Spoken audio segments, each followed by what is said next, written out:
Jairo Ridwan, pemain keturunan yang digadang-gadang bakal memperkuat timnas Indonesia, tampaknya harus bersabar lebih lama. Menteri Pemuda dan Olahraga Dito Aryo Tejo memberikan kabar kurang mengenakan soal proses naturalisasinya. Hingga saat ini, berkas Jairo belum sampai ke Kemenpora, yang berarti prosesnya belum bisa berlanjut ke tahap selanjutnya.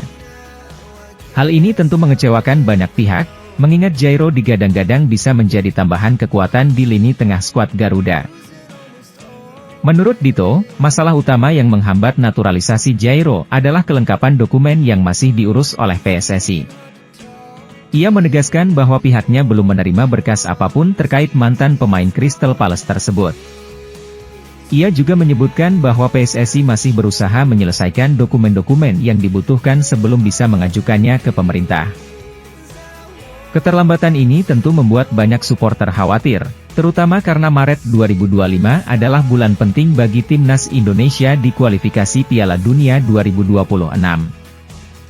Jika proses naturalisasi Jairo tidak segera rampung, peluangnya untuk debut di ajang tersebut bisa hilang. Padahal, kehadiran gelandang bertahan sekelas Jairo bisa menjadi tambahan kekuatan bagi tim asuhan Sintayong.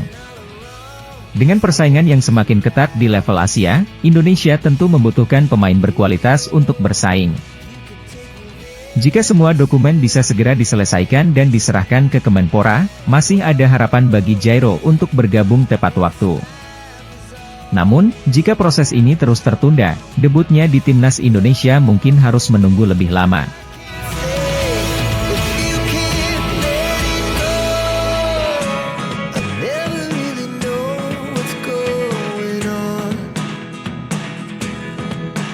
Marten Paes akhirnya buka suara soal kendala terbesar yang ia hadapi sejak bergabung dengan timnas Indonesia. Meski termasuk pemain naturalisasi yang cepat beradaptasi, ternyata bukan budaya atau bahasa yang jadi masalah utama baginya.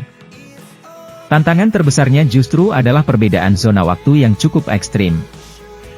Sebagai pemain yang berkarir di Amerika Serikat, ia sering mengalami jet lag karena perjalanan jauh menuju Indonesia.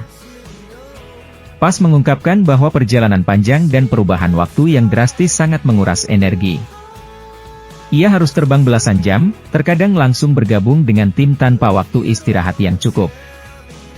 Sebagai seorang kiper, ia harus tetap fokus dan sigap, namun kondisi ini tentu membuatnya kesulitan.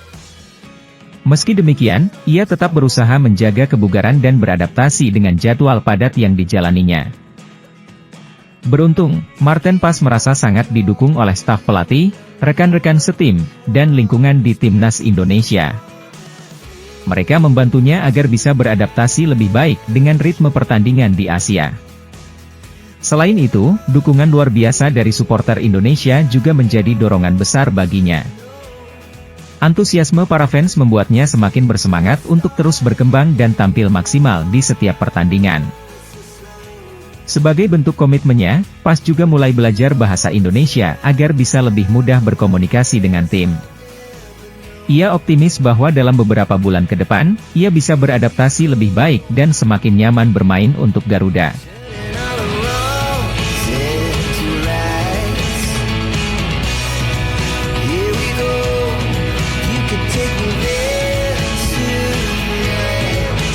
Marcelino Ferdinand kembali membuktikan kualitasnya sebagai salah satu pemain muda terbaik Indonesia yang berkarir di Eropa. Performa impresifnya semakin menguatkan pernyataan Roberto Mancini, mantan pelatih timnas Italia dan Arab Saudi, yang pernah menyoroti bakatnya. Saat menyaksikan laga timnas Indonesia U23 melawan Irak di Piala Asia U23 2024, Mancini melihat ada 4 pemain Indonesia yang layak bermain di Italia, salah satunya adalah Marcelino. Pernyataan Mancini ini terungkap lewat Hamdan Hamedan yang membagikan percakapan mereka di media sosial. Dalam percakapannya, Mancini menanyakan nama para pemain yang menarik perhatiannya dan mencatat 4 nomor punggung yang menurutnya punya potensi besar.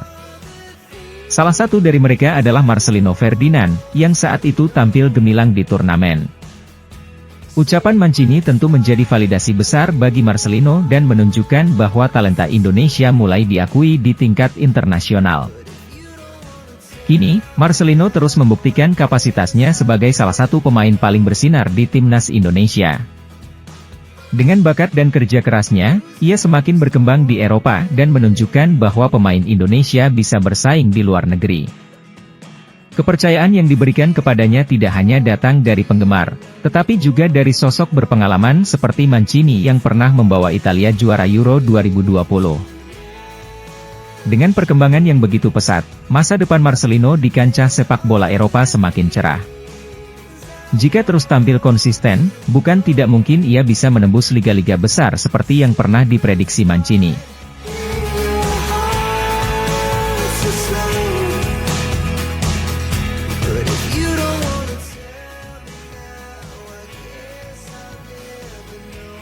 Justin Hubner baru saja menarik perhatian dengan unggahan Instagram yang membuat banyak orang bertanya-tanya. Dalam postingan tersebut, ia membagikan foto saat bermain untuk Wolverhampton Wanderers U21 dengan caption provokatif. Kata-kata ini menimbulkan spekulasi apakah ditujukan kepada pelatih timnas Indonesia Patrick Kluivert, atau hanya sekadar menanggapi kritik netizen. Pasalnya, statusnya di timnas Indonesia untuk Maret 2025 masih belum pasti, apalagi dengan ketatnya persaingan di lini belakang. Perjalanan Hubner musim ini juga tidak berjalan mulus. Dari Agustus hingga Desember 2024, ia hanya tampil sekali untuk Wolverhampton U21. Baru pada awal Desember, setelah santer dikabarkan ingin hengkang, ia mendapatkan kesempatan bermain dalam 2 laga beruntun. Namun, nasib kurang baik menghampirinya karena mengalami gegar otak dan harus menepi selama sebulan. Kini, ia sudah pulih dan kembali rutin bermain, tetapi masih harus berjuang lebih keras agar bisa mendapatkan tempat utama, baik di klub maupun di timnas Indonesia. Di lini belakang timnas Indonesia, persaingan semakin ketat. Nama-nama seperti Kevin Dix, Max Hilger, dan Jay Itzes menjadi langganan starter. Bahkan, ada kemungkinan Elkan Bagot kembali ke skuad setelah sebelumnya dikabarkan punya hubungan kurang harmonis dengan tim pelatih. Di kancah domestik, Rizky Ridho juga terus menunjukkan performa solid bersama timnas, membuat peluang Hubner semakin sulit. Dengan banyaknya opsi bek berkualitas, Patrick Kluivert harus benar-benar selektif dalam menentukan siapa yang layak dipanggil untuk laga penting di Maret 2025.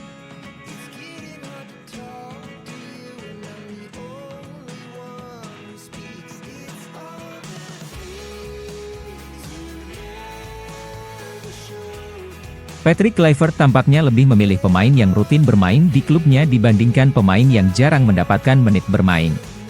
Dalam konferensi pers perkenalannya sebagai pelatih timnas Indonesia, ia menegaskan pentingnya match fitness bagi pemain yang ingin memperkuat skuad Garuda.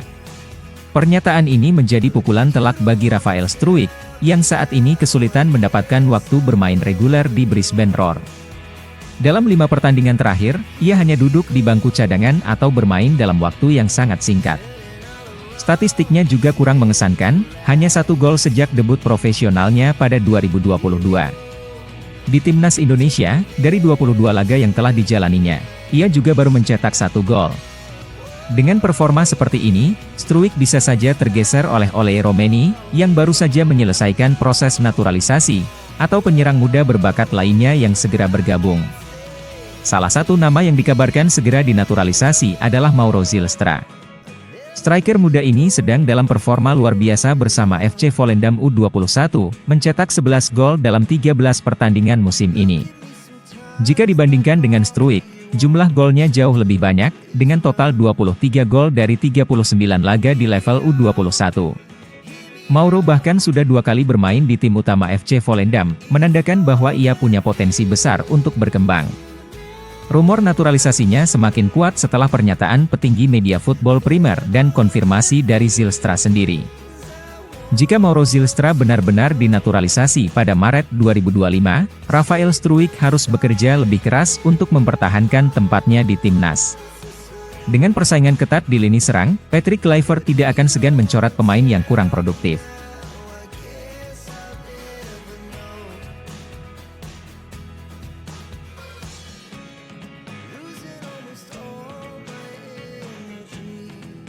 PSSI tampaknya belum puas dan masih terus berburu pemain keturunan dari berbagai belahan dunia, terutama dari Belanda.